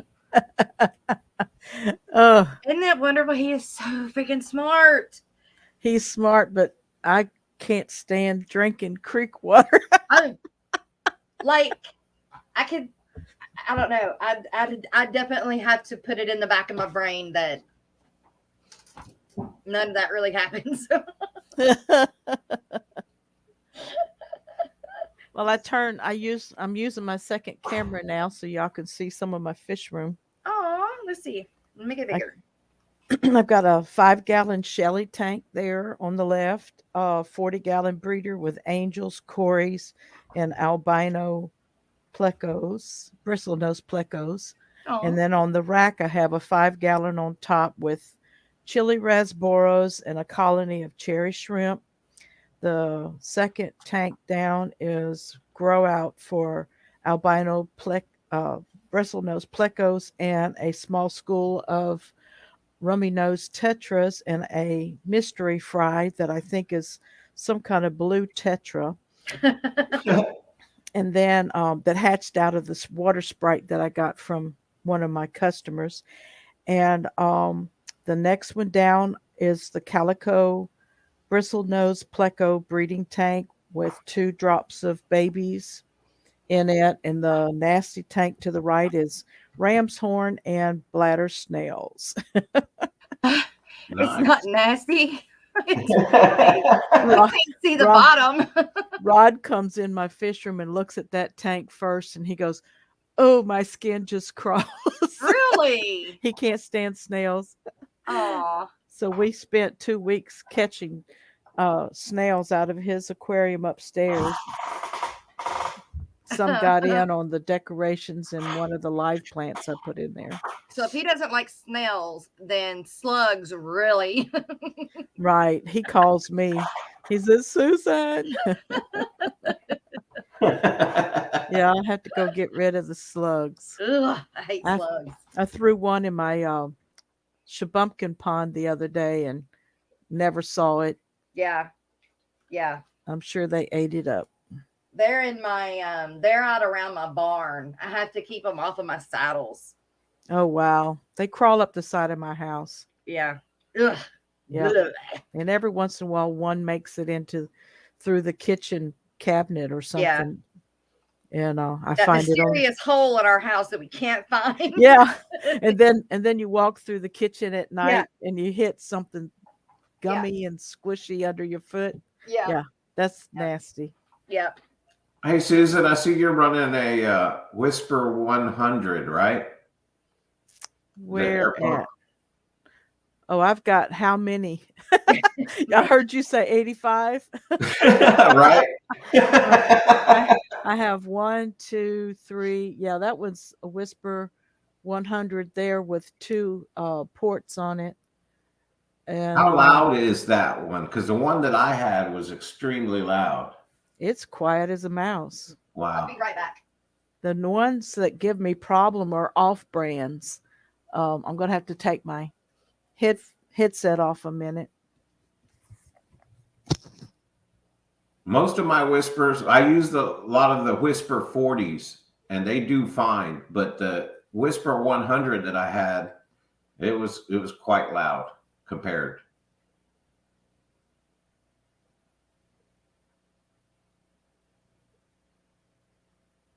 That off-brand. What kind is that one? A Petco or something? Imaginitarium or whatever do they call it? Magic. That one that I just pointed at, I don't even know what the brand name is on it, but it's always loud. I've got a piece of lava rock on a piece of foam trying to keep it quiet. Yep, I've done that too. And I've got another one behind me that's It's blue and it's purple and black, and it has 3 rubber bands on it, trying to keep it from vibrating the case. Yes. But yeah, I got a lot of Tetra Whisper air pumps throughout my fish room, and a couple off brands. And I know I've bought several from Diego at Petsotics, and he comes in with different off brands as well. Not really the Aquion, but the Aquatop brands. And Yes, Aquatop. they've always been noisy for me, and I've got one that's very small that I don't even hook up unless it's an emergency, because there's no keeping it quiet. But if you come in with a whisper that's loud, contact the support at Tetra, and they should replace that unit for you. Maybe you have to pay shipping, but you should not have any noise coming out of a whisper air pump whatsoever. Yeah, I found out one time that I had a loud one, and I went and realized that it was just loose. All of the components were just loose. So once I tightened it up and I changed out the little filter pad that's on the bottom side, it was super quiet. Okay, good. Yeah, I've broken one open before and tried to repair it, but the metal mechanism inside I just couldn't get it calibrated to the right distance. What the heck? Are y'all playing video games on my phone?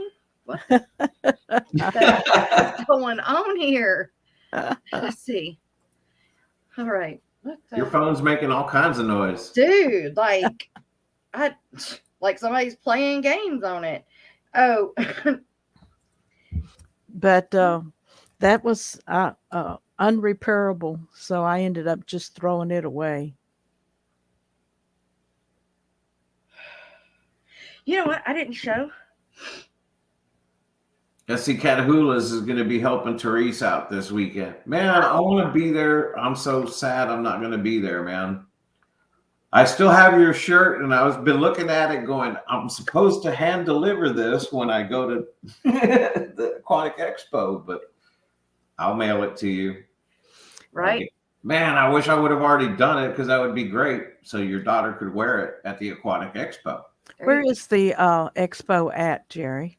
I think it's in Raleigh. Okay, North Carolina. All right, real quick, you guys. Don't forget, today we have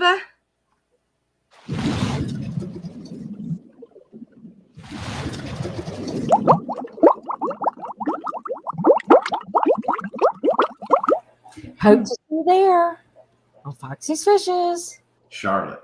Yeah, Eastern. Be the Hot Mess Express.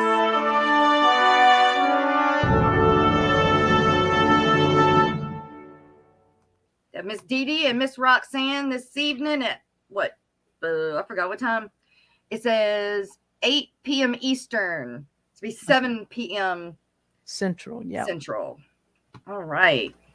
So the videos of my pond that I took this morning of my koi that are finally getting happy with me being around. So I was able to take some video of it this morning. We'll just have to show tomorrow.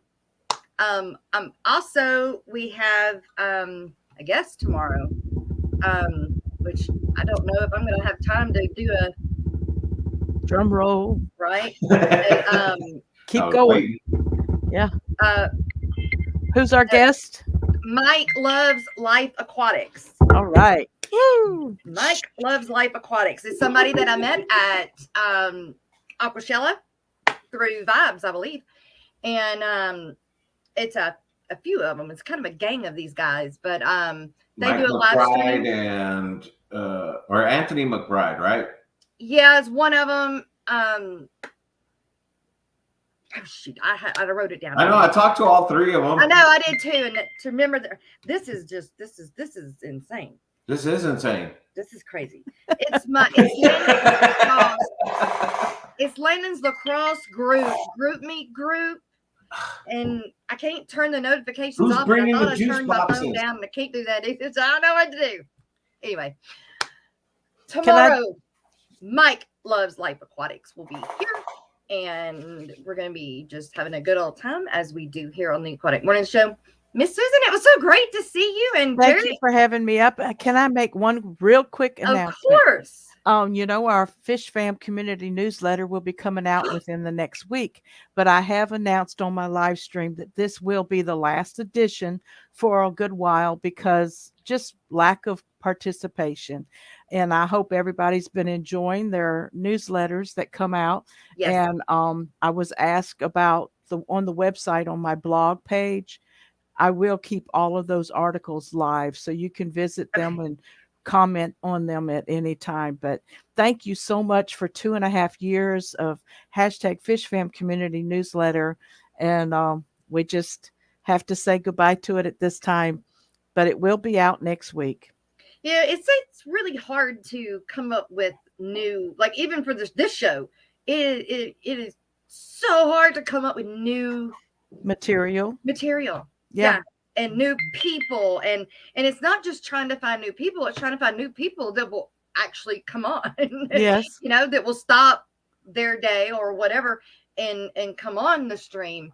I've met and emailed, and I can't tell y'all how many people that they just, it's not their thing. Yeah. And I never would be a good dentist, so I don't like pulling eye teeth at all. Right. So when you're out there pulling and grabbing and begging and trying to schedule, and then schedules change, and you think you got everything going, you got the beautiful thumbnail created, and then they call, I have to cancel, and I'm like, oh. Yep. But anyway, it happens. Life goes on. It's part of it, but and that's why half the time, especially right now, I'm so busy. I have time to do a thumbnail. I don't have time to, it just happened that Mike got a hold of me, and I wasn't, out really. What's her name? Lisa? LaCree? Yeah, her. Lockhart. Beautiful. LaCree. I've got her. This is driving me crazy. Yeah, I know. I was going to text her and tell her, hey, you should come on. But I'm like, I don't even know Jess's schedule. So I don't want to schedule Lisa and then just be like, I cancel. No, you do. Yeah. No, I need to call and get her on here. And it is just, yeah. But thanks for having me, and God's blessings upon them. Morning Aquatic Show.